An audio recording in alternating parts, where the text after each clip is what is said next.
What is the requirement for board and stockholder approval of any equity funding transaction? That is, when you are receiving investment from outside investors, what is the requirement for initiation of approval by the board of directors and ultimate approval by the stockholders?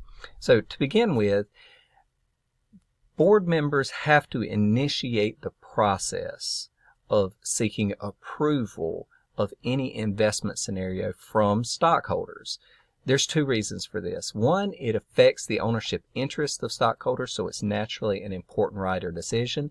And two, it requires the amendment and restatement of the articles of incorporation to authorize the type of shares that investors are purchasing. Generally, investors want to purchase convertible participating preferred shares or PCP shares. And in doing so, these have to be authorized under the Articles of Incorporation. And oftentimes the bylaws have to be amended as well in order to account for the rights associated with these preferred shares. So the process begins by the board of directors proposing and approving this proposed investment transaction. Then that approval and recommendation is sent to shareholders or stockholders for approval.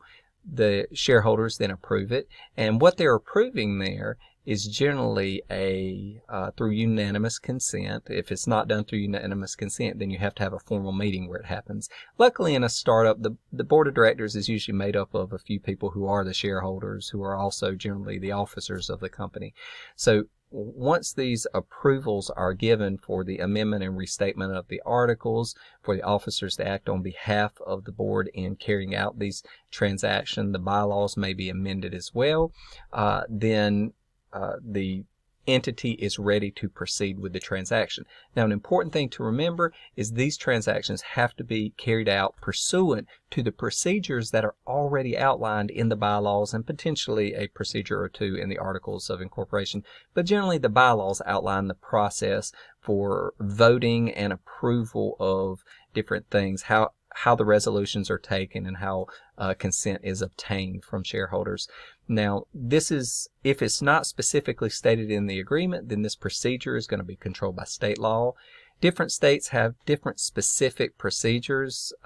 They're not vastly different. One thing you might see is a difference between whether for this type of transaction, whether you require majority approval or supermajority approval, and if it's not stated in the bylaws already the number of votes or whether majority or supermajority is required for amendment of the articles and bylaws, that type of thing. So that has to be carried out there. Another thing you might see is whether class approval of shareholders is required, meaning that if you've got different classes of shares that already exist in the business venture, are there rights or is there an effect by offering this equity? Is there an effect on each individual class of shareholders? So you have a preferred class and a common class, and each class of share is affected differently. So you might need, under state law, approval of each class specifically by a majority vote or by a supermajority vote.